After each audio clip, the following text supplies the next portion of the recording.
Welcome friends, स्वागत है आपका अपने यूट्यूब चैनल श्रवण मैथ्स हब पर। आज हम पढ़ेंगे आरआरबी ग्रुप के प्रीवियस ईयर परीक्षाओं में पूछे गए साइंस के 25 महत्वपूर्ण प्रश्न का सेट 3, जिसका पहला प्रश्न है,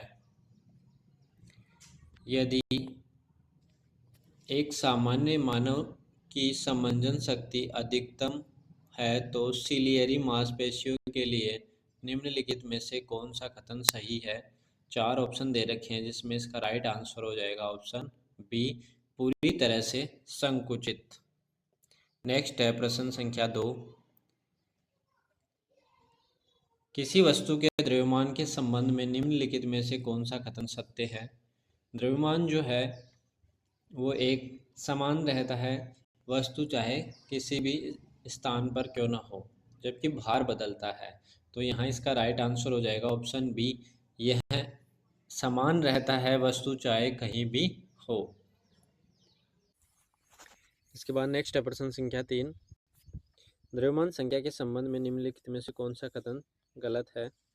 4 ऑप्शन दिए गए हैं जिसमें पहला ऑप्शन है, द्रव्यमान संख्या न्यूट्रॉनों की संख्या और प्रोटॉनों की संख्या के योगफल के बराबर होती है, यह सही है कथन। दूसरा है ऑप्शन बी, आइसोबार की जो द्रव्यमान संख्या है वो समान होती है, ये भी सही है। न्यूक्लियॉन्स की जो संख्या है वो द्रव्यमान संख्या के समान होती है, ये भी सही है।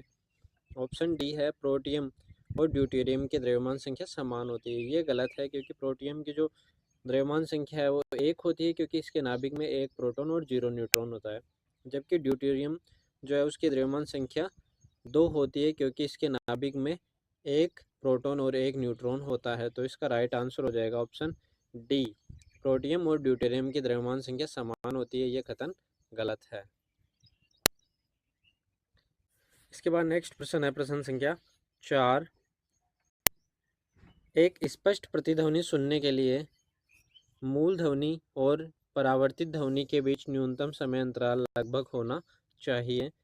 0.1 सेकंड का समय अंतराल होगा तो परावर्तित ध्वनि को आप स्पष्ट रूप से सुन पाएंगे, प्रतिध्वनि को आप स्पष्ट रूप से सुन पाएंगे। तो इसका राइट आंसर हो जाएगा ऑप्शन डी। नेक्स्ट प्रश्न है प्रश्न संख्या 5, निम्नलिखित विकल्पों में से कौन सा संतृप्त हाइड्रोकार्बन है। संतृप्त हाइड्रोकार्बन में क्या होता है, कार्बन परमाणु एकल बंध से जुड़े होते हैं। तो यहाँ 4 ऑप्शन दिए गए हैं। पहला है ब्यूटाइन, ब्यूटाइन में ट्रिपल बॉन्ड होता है। उसके बाद एथाइन है, एथाइन में भी ट्रिपल बॉन्ड होता है। उसके बाद है प्रोपेन, ये लिखा हुआ है ऑप्शन सी में प्रोपेन, डबल मात्रा ये गलत लग गई इसमें। तो इसका राइट आंसर हो जाएगा प्रोपेन क्योंकि इसमें एकल बंध होता है, जबकि एथीन में भी डबल बॉन्ड होता है। इसके बाद नेक्स्ट है प्रश्न संख्या 6, निम्नलिखित में से कौन सी गर्भ नियंत्रण विधि हार्मोनल असंतुलन और संभवतः स्वास्थ्य समस्याएं उत्पन्न कर सकती है। तो इनमें 4 ऑप्शन में से जो इसका राइट आंसर होगा वो ऑप्शन ए होगा, जो मुख्य गर्भ निरोधक गोलियां है वो हार्मोनल असंतुलन और स्वास्थ्य समस्याएं उत्पन्न कर सकती है। इसके बाद नेक्स्ट क्वेश्चन है प्रश्न संख्या 7, एक सीधी रेखा के अनुदिश गति के लिए वेग समय ग्राफ के अधीन क्षेत्रफल क्या दर्शाता है। वेग समय ग्राफ का अधीन जो क्षेत्रफल है वो वस्तु के कुल विस्थापन को दर्शाता है, इसलिए इसका राइट आंसर हो जाएगा ऑप्शन ए। इसके बाद नेक्स्ट प्रश्न है प्रश्न संख्या 8, ग्राण सूचकों के बारे में निम्नलिखित में से कौन सा कथन सही है। इसका राइट आंसर हो जाएगा यहाँ ऑप्शन बी, अम्लीय विलयनों में प्याज का जो अर्क है वो अपनी विशिष्ट गंध बरकरार रखता है। इसके बाद नेक्स्ट प्रश्न है प्रश्न संख्या 9, वैद्युत अपघटनीय परिष्करण के दौरान कैथोड पर कौन सा पदार्थ या कौन से पदार्थ एकत्रित होता है या होते हैं। तो इसका राइट आंसर हो जाएगा ऑप्शन ए, अशुद्ध धातु का जो शुद्ध रूप है वो। इसके बाद नेक्स्ट क्वेश्चन है प्रश्न संख्या 10, इसमें पूछा गया है HIV संक्रमण के संचरण के लिए निम्नलिखित में से उत्तरदायी नहीं है। नहीं के बारे में पूछा गया है, तो इसका राइट आंसर हो जाएगा ऑप्शन ए, संक्रमित व्यक्ति को गले लगाने से HIV नहीं होता है, जबकि संदूषित रक्त के आदान से, संक्रमित व्यक्ति के साथ यौन संपर्क से और संक्रमित सुइयों के उपयोग से HIV संक्रमण फैलता है। इसके बाद नेक्स्ट क्वेश्चन है प्रश्न संख्या 11। जब अम्ल धातु कार्बोनेटों के साथ अभिक्रिया करता है तो क्या निर्माण होता है, यानी किसका निर्माण होता है, ये पूछा गया है। तो अम्ल की धातु कार्बोनेटों के साथ अभिक्रिया से लवण, कार्बन डाइऑक्साइड और जल का निर्माण होता है। तो इसका राइट आंसर हो जाएगा ऑप्शन सी। इसके बाद नेक्स्ट प्रश्न है प्रश्न संख्या 12। रदरफोर्ड के परमाणु मॉडल में निम्नलिखित में से कौन से कण हीलियम आयनों पर दोहरे आवेशित होते थे। अल्फा कण जो है वो हीलियम आयनों पर दोहरे आवेशित होते थे, इसलिए इसका राइट आंसर हो जाएगा ऑप्शन डी। इसके बाद नेक्स्ट प्रश्न है प्रश्न संख्या 13।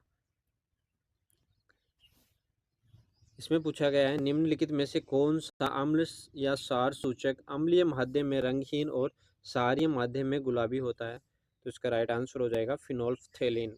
फिनोल्फ्थेलिन जो है वो अम्लीय माध्यम में रंगीन और क्षारीय माध्यम में गुलाबी होता है। नेक्स्ट क्वेश्चन है इसके बाद प्रश्न संख्या 14।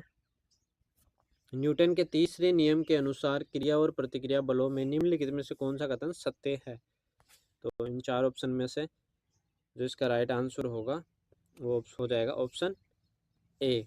वे एक ही समय में दो अलग अलग वस्तुओं पर कार्य करते हैं। क्रिया और प्रतिक्रिया जो बल है वो एक ही समय में दो अलग अलग वस्तुओं पर कार्य करते हैं। इसके बाद नेक्स्ट क्वेश्चन है प्रश्न संख्या 15।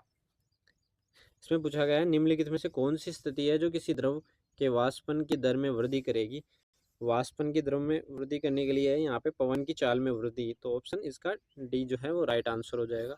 इसके बाद नेक्स्ट प्रश्न है इसका प्रश्न संख्या 16 में पूछा गया है निम्नलिखित कथनों को ध्यानपूर्वक पढ़े और गलत कथन का चयन करें। इसमें से आपको गलत कथन बताना है, तो इसका राइट आंसर हो जाएगा ऑप्शन सी। मेंडुला ओब्लिगेटा जो है वो गर्म वस्तुओं से हाथ हटाने जैसी प्रतिक्रियाओं को नियंत्रित करता है, ये गलत है। बाकी इसमें जो 3 कथन दिए गए हैं वो सही है।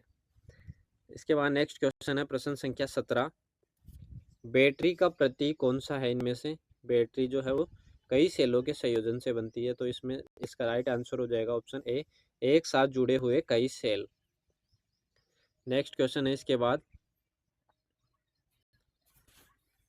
प्रश्न संख्या 18।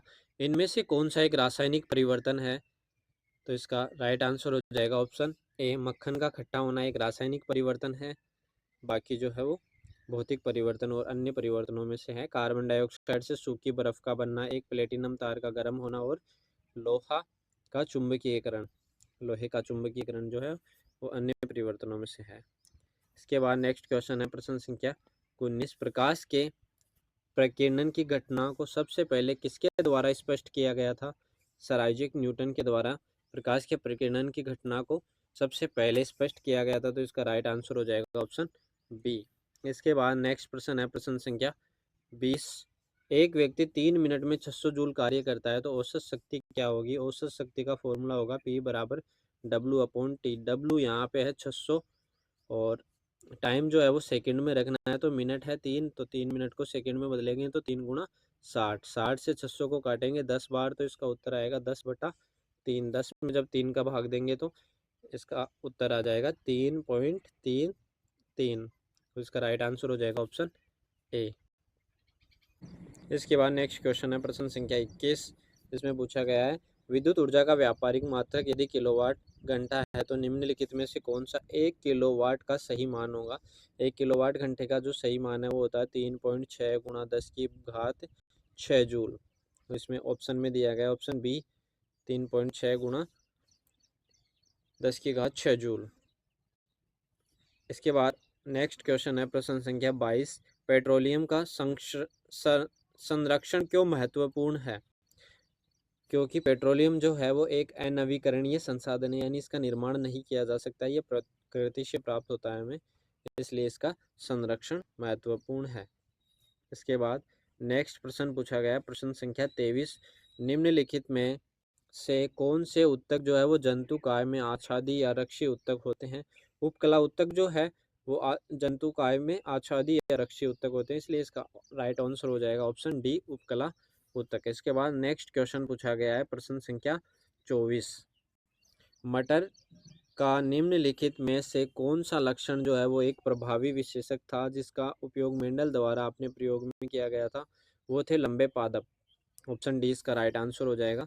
इसके बाद नेक्स्ट क्वेश्चन पूछा गया है प्रश्न संख्या 25। नाभि के अंदर की सघन संरचना जो राइबोसोम का निर्माण करती है उसे क्या कहा जाता है? उसे कहा जाता है न्यूक्लियस, यानी इसका राइट आंसर हो जाएगा ऑप्शन बी। दोस्तों, यदि ये वीडियो आपको पसंद आया हो तो इस वीडियो को लाइक कीजिए, शेयर कीजिए, साथ ही अपने यूट्यूब चैनल श्रवण मैथ्स हब को सब्सक्राइब कीजिए तथा इस वीडियो में आपको क्या पसंद आया है उसके लिए आप कमेंट कीजिए।